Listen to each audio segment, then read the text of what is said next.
AT&T time of 3:30. Time is up. Okay, any questions related to the minutes from the April 10th meeting? Corrections, additions?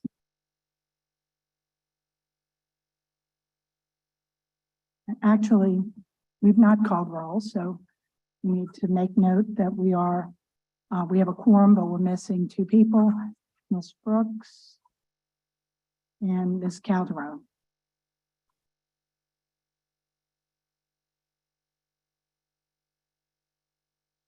So, got minutes from two meetings here. Meetings held on April 10th and April 14th. We'll do one at a time. Any discussion, questions? So I have a motion to accept the minutes as presented. So move. Second. Second. I have all in favor? Aye. Same discussion related to April 14th meeting. Any changes, corrections, questions? I have a motion to accept the minutes as presented. So move. Seconded. All in favor? Aye. Aye. Aye. Mr. Michelle, do you want to give us your monthly report, please? Yes, ma'am. Thank you.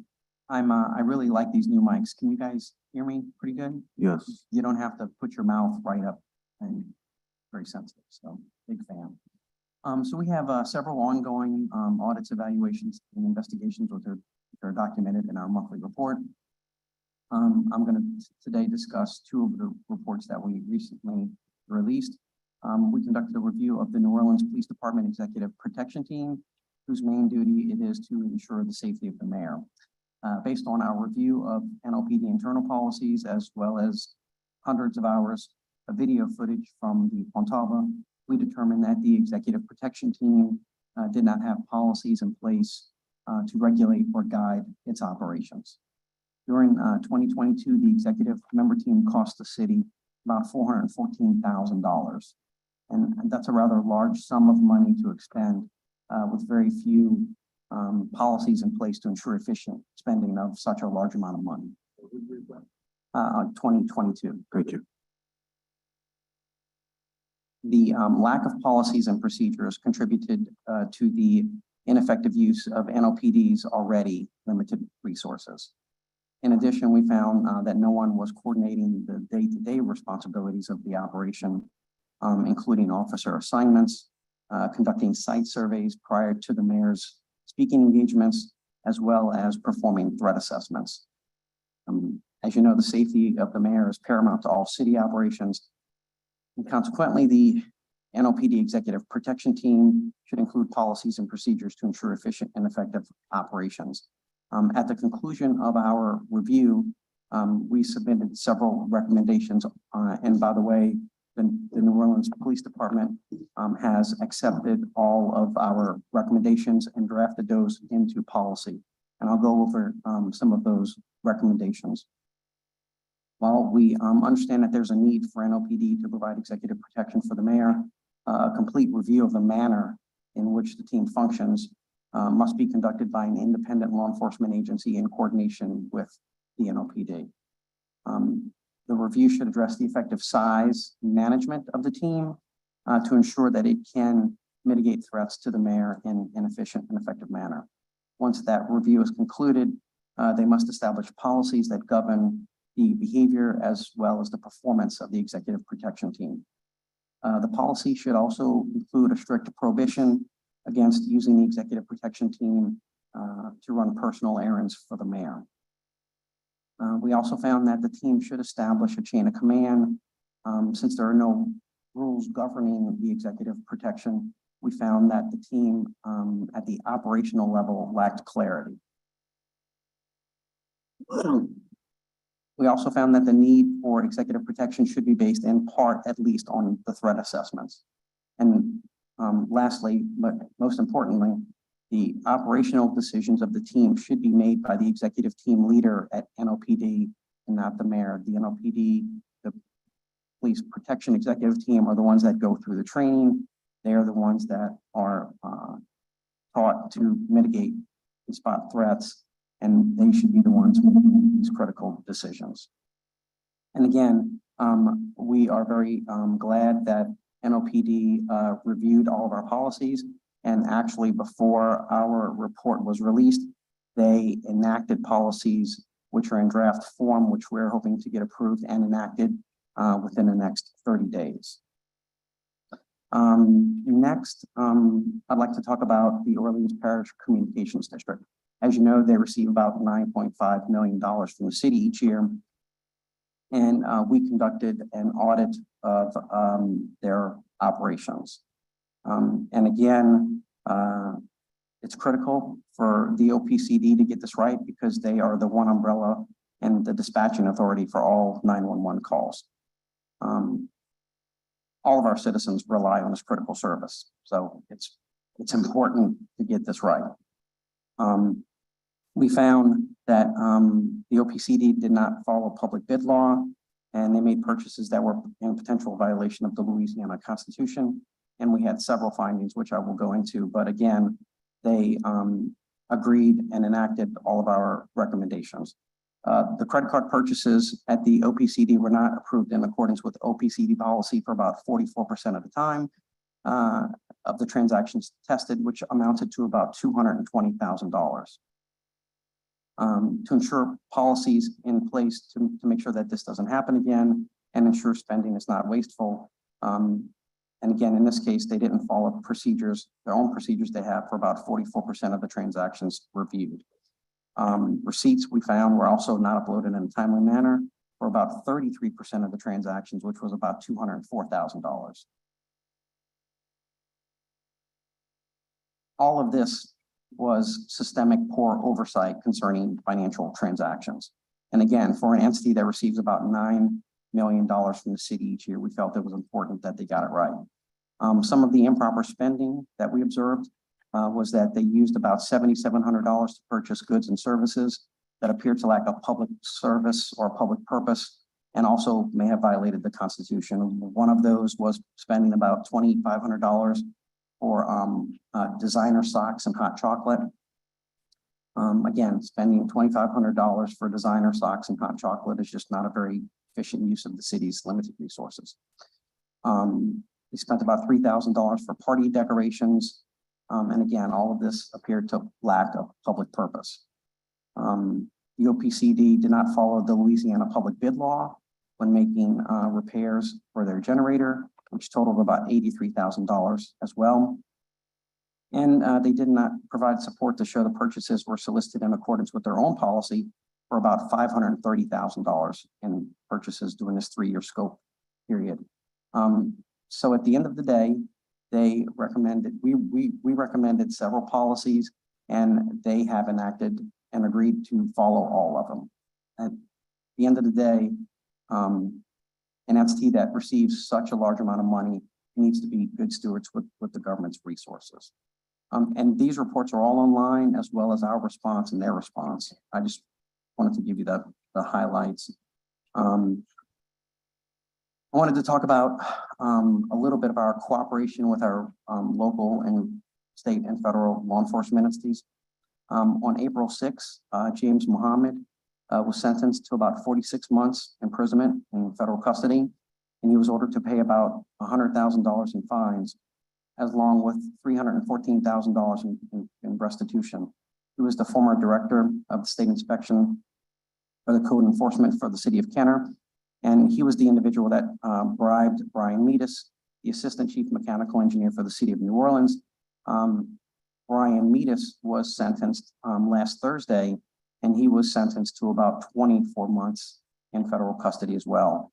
U.S. Attorney's Office for the Eastern District issued a press release which accredited the OIG with participation in this investigation, along with the FBI and the IRS.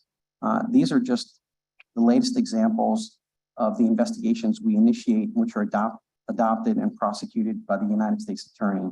This is, I believe, a clear reflection of the quality work that we do and will continue to do every day. Last week, we presented an Oig Capabilities Brief to the Southern University of New Orleans Chief of Staff, which was very well received. I also presented our annual report to the Metropolitan Crime Commission Executive Board, as well as the Rotary Club of New Orleans. So the more we get out there and get the word out, I believe it's been very well received. And I think the more that we can educate our fellow citizens, and if we can try to mitigate fraud, waste, and abuse through education and awareness, we would always try to take that step first. But if we can't, there's also evaluations, audits, and investigations. And with that, any questions? I'm glad to answer. Yeah, thank you for your work. I appreciate it. As it relates to the recommendations you made for the mayor's executive protection team, do they necessarily have to follow your recommendations? So the ordinance and the revised statutes are all clear in this. We not only have an obligation to observe and draft and record policies and regulations to mitigate fraud, waste, and abuse, but we also have an obligation to ensure that they are, in fact, initiating our recommendations. That's also clearly stated in the charter. So yes. And in this case, they've adopted all of them. Thank you. Very good. Thank you. Any questions, comments? Dane, would you want me to include this for the minutes? Okay, just an hour before leaving for the meeting, I received a letter from Tyrell Morris, who is the, may not have his title correct, but he's the director of the 911 center. So he wasn't able to be here at the meeting today, but he asked that I provide each of the board members with a copy of his notes, which I believe may be included in the response to the report, but due to the late receipt and his inability to be here, we're not going to be able to allow him to have discussion. But I'd like for each of the board members to take a look at it, include it in our minutes, and be aware of the feedback that we received. Thank you. Thank you. Mr. Matt?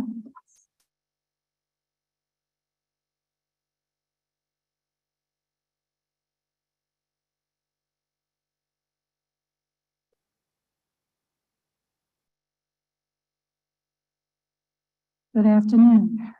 Good afternoon.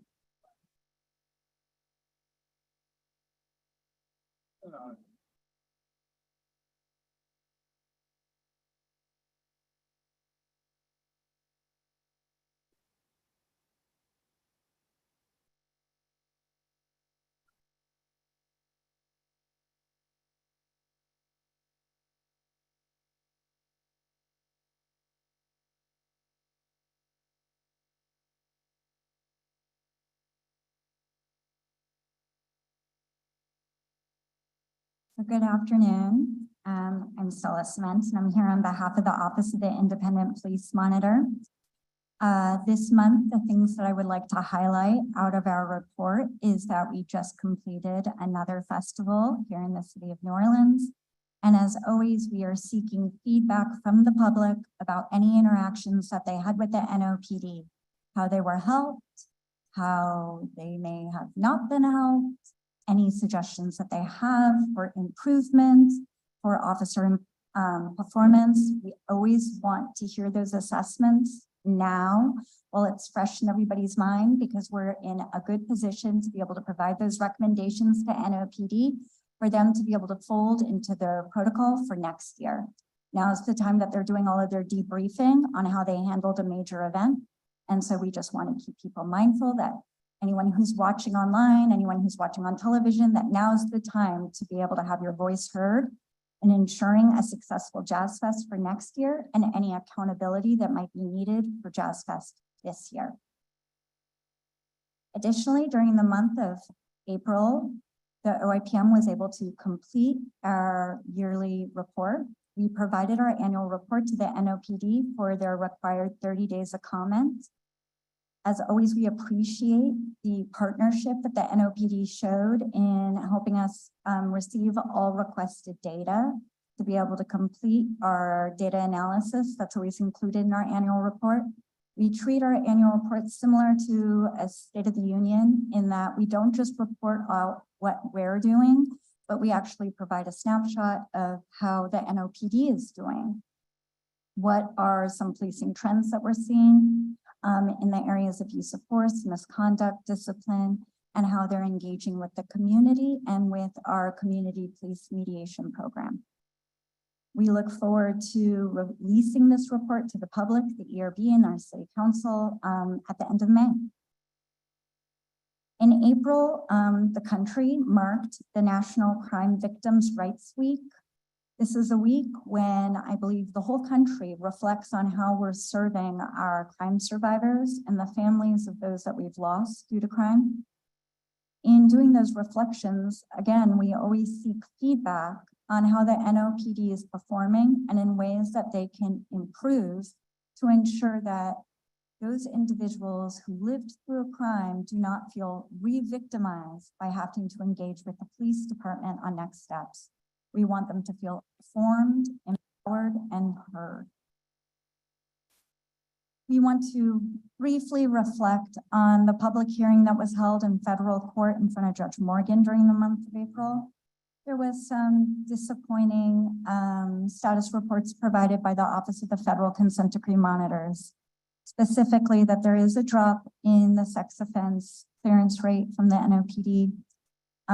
In previous years, we were looking at an 11% clearance rate. Now, disappointingly, we're at a 3% clearance rate. We're also hearing of vacancies. Can you tell us what that means exactly? A clearance for what? I'm sorry. I don't That's understand in- the context. Yep, sorry, yes. So they decided to adopt the clearance rate criteria that was used by federal partners like the FBI to ensure that the clearance rate numbers match agency to agency. What that means is that they're unable to, at this time, identify who might be the perpetrator or arrest a perpetrator or see that perpetrator actually adjudicated. So it means that they are clearing 3% of their docket on sex offenses Yes. and not 11% as they were before. Correct. Thank you. So we would like to see that improve. We would also like to see the vacancies in the Quality Assurance Unit of the Public Integrity Bureau be filled, because that's what ensures that all misconduct investigations are conducted thoroughly and that there's a self-check within the Bureau, which is a requirement of the consent decree, but also is just a way to ensure good police work. There was a failure for the Public Integrity Bureau to make appropriate credibility determinations, and we heard accounts of 14-hour wait times in New Orleans East for the 7th District to be able to respond to individuals that are experiencing mental health crises. I don't believe any of this information is new. A lot of it gets reported to City Council during, I believe now they're up to monthly meetings where they receive data analysis on the performance of the NOPD. However, hearing it connected to the consent decree and consent decree compliance just makes us mindful of how what's happening with the NOPD can also speak to our ability to reach full and effective compliance with the consent decree, which I think everyone can agree across the board is our ultimate goal. And not just to reach the full and effective compliance, but to build police reforms that will outlast any consent decree that we're under. Finally, I just want to update the ERB that Councilmember Morel and Jeruso confirmed that City Council is dropping the ordinance to potentially expand any investigative or subpoena powers of the OIPM and the legal protection of confidentiality information, which was all components of one ordinance. At this time, we understand that it's been dropped and that no other council member is interested in taking the package as it exists today. We do not know what the future of that ordinance will be. We have not spoken to any of the council members about the future of that ordinance. I'm just informing the ERB of what I've learned This has all been released through an interview that was conducted in Vrete News. Additionally, as part of that article, the council stated that any movements that were previously considered regarding the OIPM's budget are now considered moot. So I just want to highlight to any community members who may be watching that the OIPM intends to continue our vital work. And at a future date, we will again discuss the legal protection that our office requires in order to protect confidentiality and anonymity in police misconduct work. And we are looking to expand our team. So please share with any partners that might be interested that we are opening a misconduct enforced analyst position. The post is available online. You apply through civil service, and we would love to have members of our community join our team. So if anyone is watching this and they want to know more, they want to engage, now's your chance. Are there any questions about the numbers that we shared in our monthly report for April? I have a question that's not about the numbers. Oh, yes. Is that okay? Is that okay? Sure. Thank you. So somewhere along the way in all the conversations about confidentiality for your office, the idea was raised that that would be something to seek from the state legislature in any event, because it's really a product of the Public Record Act versus a city ordinance. Is your office making any efforts towards that sort of an amendment? Not at this time. Thanks. Give us the name of the position again that's open in your office. Oh, for some misconduct analyst. Okay. And I know the term analyst is very vague. It's a creative position. You would be able to do complaint intake, monitor disciplinary hearings, be on the on-call calendar, learn about use of force, misconduct, and disciplinary work, engage with the community, and help us with a variety of tasks. We have traditionally hired new law school grads. However, we are trying to ensure that our office represents the diversity of this city. And so we are trying to take out that requirement. So that way we can reach a broader audience of potential candidates.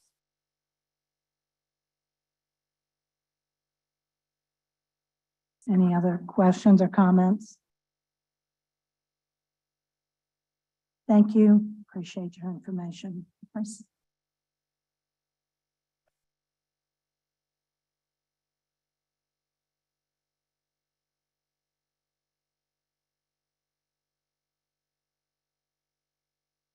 Jordy, provide us a monthly report from our ethics trainer.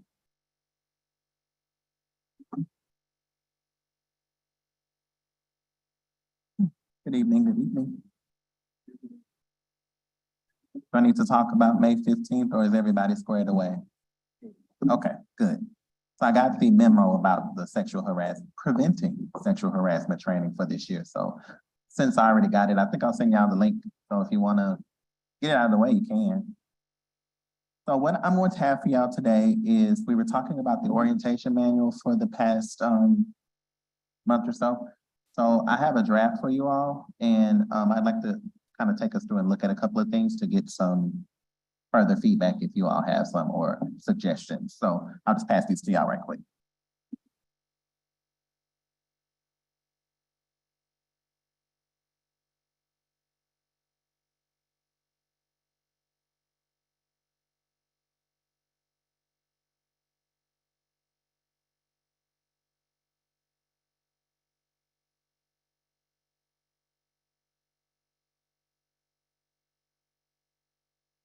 It will not be in this school folder. It's just informal today, so I didn't want to do like a final printing until we all were in agreement on some things. So if you look at the page, let's see, 1, 2, 3, the 4th page that has the history on it. So I have these 3 things here, but if they, I was talking to Holly and Don before we got started, if anybody has any type of landmark information that maybe the board has achieved in one year or the other that you want to highlight as a history item, please send that to me. Doesn't have to be any of you. You can send me something and I'll include it. So on the board page, there's a blank spot there. I didn't know if you all wanted to include a picture. I know y'all aren't excited about taking photos all the time, but if not, then I'll just forego that.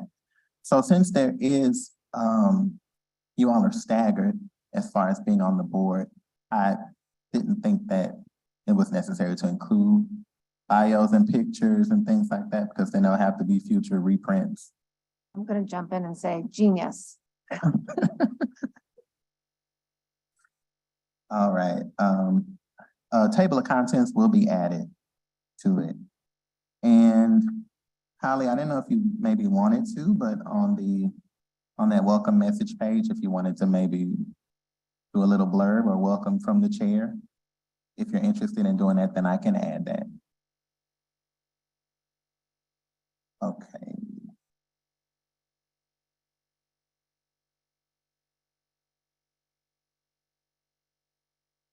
I'm gonna add some index tabs to it, so you'll quickly be able to go to different sections in it.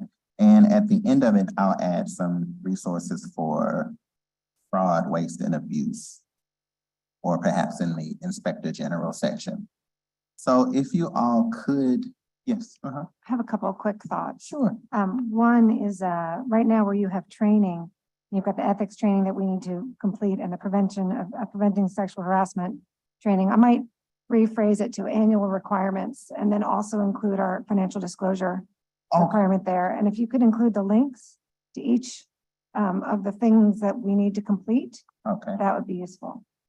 So, you know, I remember coming into this job a while ago and there was just zero information, and people were kind enough to take time to talk to me and give me information. But I think this is a great idea generally, but having links to the things that we need to find, including where we might find agendas, future meetings, Gotcha. that sort of thing.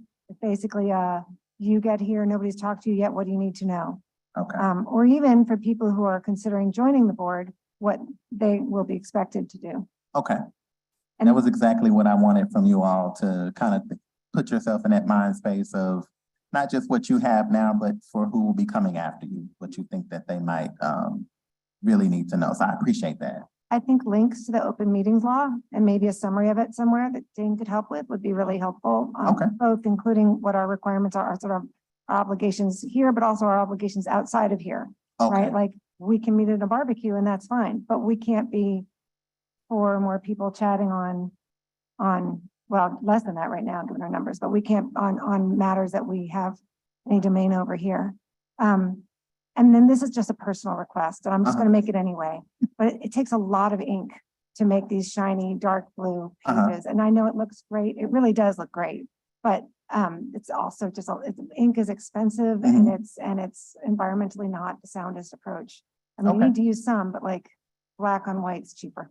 Gotcha. Thank you. You're welcome.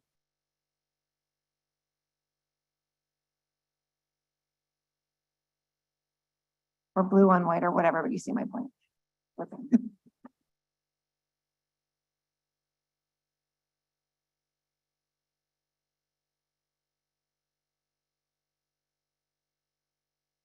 Okay.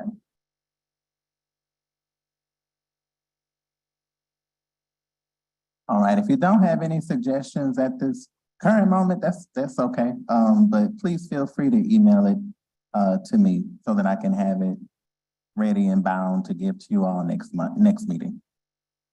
Thank you. Great job. You're very welcome. Thank you.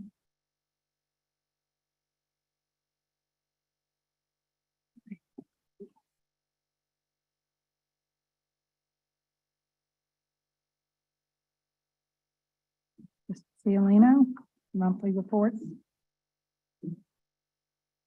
Yes, first of all, we're going to have a discussion about a complaint that we did receive in executive session, and that I distributed those materials to you, and we'll deal with that. Other than that complaint, that's the first complaint we have received this year, and the only complaint we've received so far this year. We'll discuss that at executive session.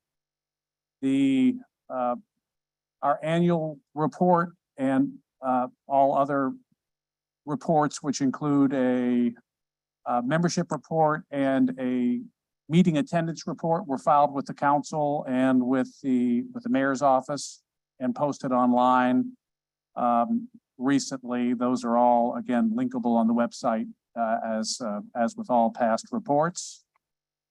Other than that, I don't, just another reminder, this is, I know Jordy already reminded you about this, but May 15th is the deadline for your financial disclosure reports. And I just want to emphasize that so everybody understands that those need to be filed. Other than that, I don't have anything else. Thank you. I guess this is appropriate to bring up the topic now, but we've talked for a couple of months about personnel and annual performance and salary reviews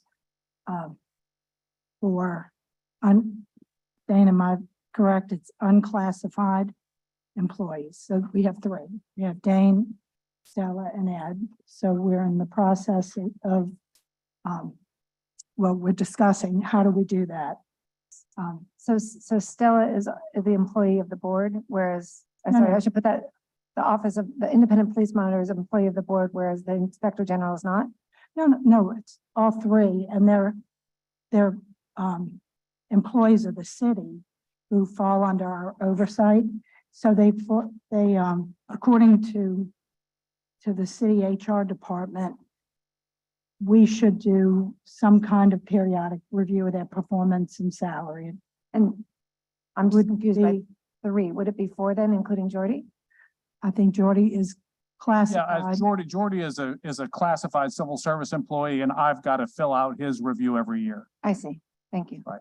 So they sort of fallen through the cracks there, and we've received inquiries of, you know, do I get a performance review? Is my salary reviewed periodically?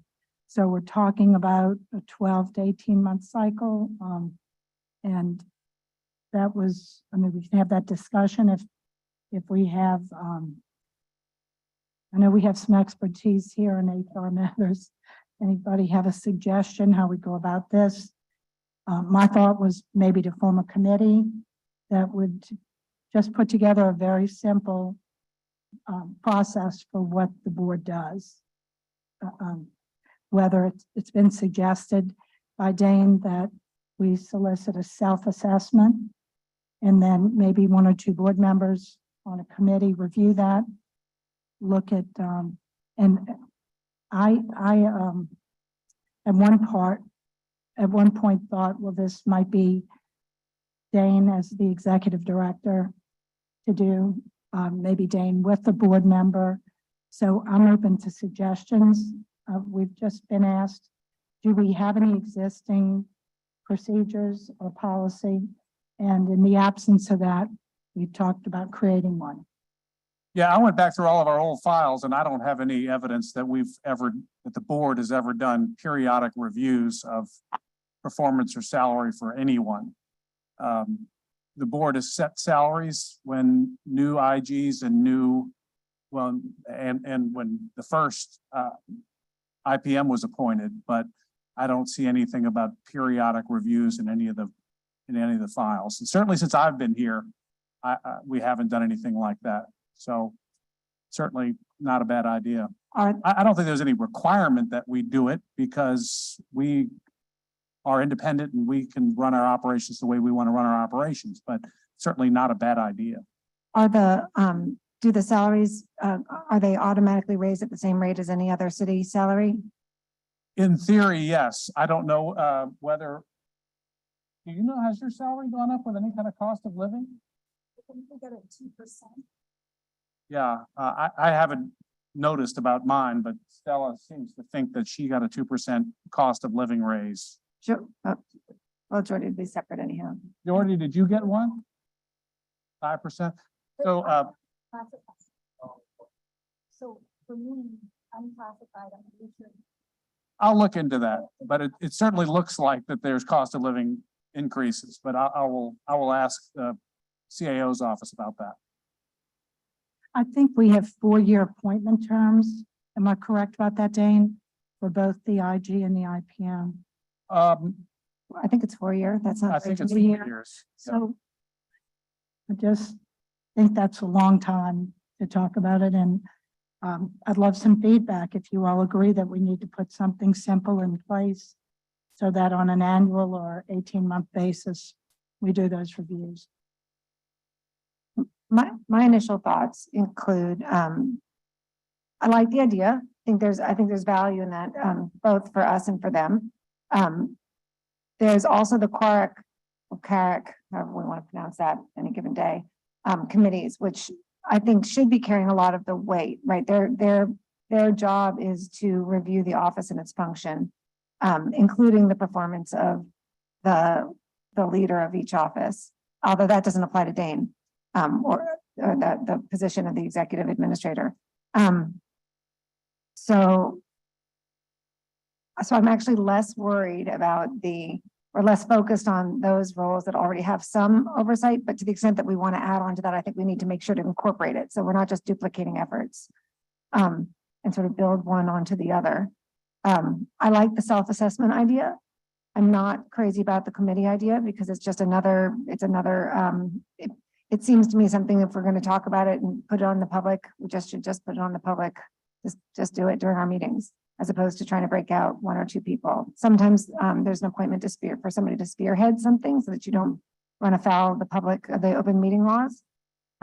Working with Dane would not run afoul of the open meeting laws, but Yeah. but those are my initial thoughts. So what about Dane working through that process and looking at current salary data from sources like the recruiters that we used, or whatever would be the appropriate source to keep up with current salary information, and then make a recommendation to the board, or rather than the board, 6 or 7 people doing an actual review? How do you? Yeah, it might make sense. I mean, to follow up on the self-assessment is to set, I don't know, I'm just pulling these, it's May, to put on the June or July meeting, an agenda item for both of the offices to report, to submit 2 weeks in advance, a self-assessment, and then for the board to discuss those self-assessments and for me to do whatever salary review I can do independently of that. And then we can do, perhaps you want to do both of them at the same time, or do you want to just do the IPM first and then do the IG or whatever? And I also think we would want to do it for your position as well. Like, I think that's, we've got even less, I mean, we see you every month, but that we don't have a CARC who's compiling information. I guess my first thought would be to maybe ask you, if Holly sees fit, to put together a list of what questions would be on a self-assessment sheet, right? Like what does a person ask themselves when they're assessing? And I literally don't know the answer. So I'd be interested on that front too. My thought for these 2 roles specifically would be to go to the code, very specific in what the performance expectations are, and use that as a guide to say, I did outstanding here. We're doing well here, but could use improvement. I think that's how a self-assessment works. For Dane, I don't think we have a job description or a clear. Yeah, I don't think so, but there might have been something submitted in connection with getting this position created, which I forget, that was 4 or 5 years ago. Okay. So maybe you can help me with that. We can start there. It's nice to come to the meeting, hear the reports and say you did a great job, but I think we all like the feedback,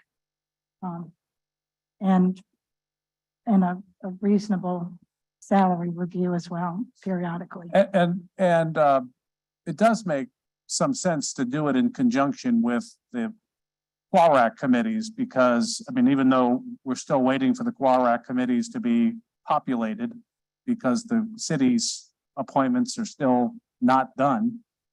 But that's an annual review by an outside group. At the same time, we could do our own annual review of each one of those offices, and it would seem to be logically sensible to do them all at the same time. But again, that's somewhat moot, given that we don't have QUARAC committees. So I think it's a great idea to put it on our agenda for June if we think we can get it done then. And, and obviously tied to QUARAC, I wouldn't want to hold it up for QUARAC is my point.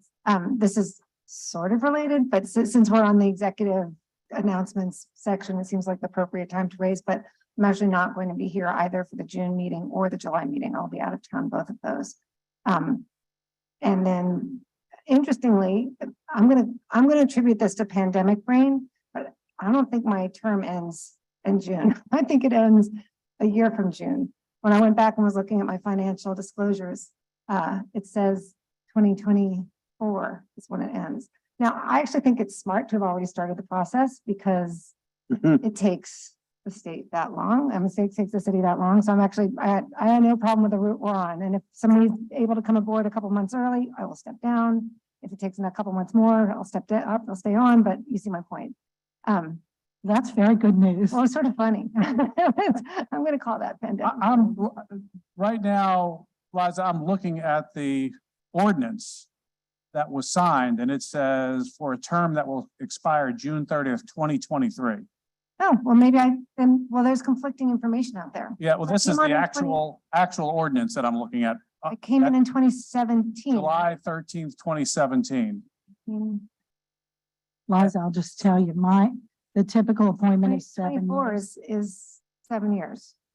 I'm just looking at the ordinance. So I see. So they only gave me 6. Probably what happened to you is the same thing that happened to me. James Brown was sitting for an extra year, waiting for the new appointment. I see. So Could be. they kept the end date the same, It could, which resulted in 6. it's certainly possible, but it does make me feel better about pandemic brain that I got it from somewhere. Yeah, and that ordinance is, if you go to the website and go to the page that shows your picture and all that, there's a link to the ordinance that appointed you, and that's what I'm looking at right now. I'm going to say great because it's kind of all the same. I think it's probably going to take the city about the same time either way, but I'm glad to know that it wasn't just me and math and pandemic brain. It is. I looked at mine today and it ends 2029.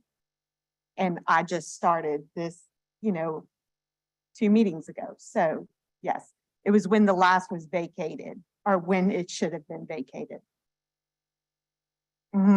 Yes, that's it. Thank you. Okay, then I take back the other thing. I guess it's still the 23 in June, but I'll stay on until I'm replaced. Yeah, and as far as the June meeting, I just don't know whether or not we could get both Stella and Ed and, well, I can do it, but whether they can do self-assessments and salary surveys by 4 weeks from now. It might be more appropriate to do it in July. Is there any, hypothetically, where we want to do any salary adjustments? Is there any time frame by which that needs to happen? I don't believe so. Okay, then I think July is fine. Or August for that matter, when I'm back in town. But as y'all like, traditionally in the, well, I say traditionally, I don't know, but in the past, when I started here, we didn't meet during the month of July. So that might be something we canvas of who else might be out of town at the time.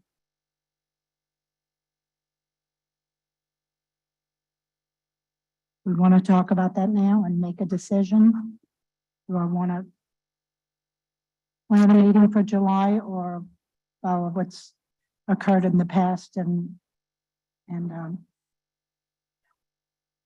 do we have, anybody have a strong opinion?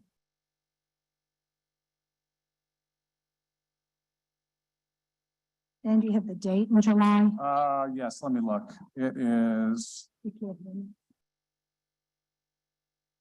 July 10th. No? Okay, One Monday that I'm out. okay. Dan, do we need to take any particular action to skip that meeting or No, I mean, clear the agenda? I could just, the chair can call and cancel meetings. So if you want to cancel the July meeting, I'll just take it off the website. Okay. We'll skip the July meeting. So let me ask Stella, because she's here. Stella, rather than put the process off until August, do you think you can, would you prefer to try to get your self-assessment into Dane 2 weeks before the next meeting, or defer to August? That's 2 weeks from now, and we haven't even created what the self-assessment questions are. So at the risk of answering for you, that seems rushing it. Okay, That's just going to be a little tricky for me personally. I'm also serving, I have jury duty and we're doing some annual report stuff. So the next 2 weeks are a little, we're presenting at city council on Wednesday. I forgot to say that. So yeah, okay. probably prefer not the next. Since you're impacted, I just thought I would give you an opportunity to I'll comment. assume Ed's busy too, so we're both. So we'll put them on the agenda for August. Sounds good. So I think we now need a motion to go into executive session. So move. Second, Second, all in favor? Aye. aye. Aye. Okay.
work. May I have a motion to go back in the regular session? So moved. May Second. I have a motion for action on the, complaint 2023-1? So, I move to dismiss as we have no jurisdiction. second. All in favor? Aye. Aye. May I have a motion to adjourn? So move. All in favor? Aye. Aye. Thank you all.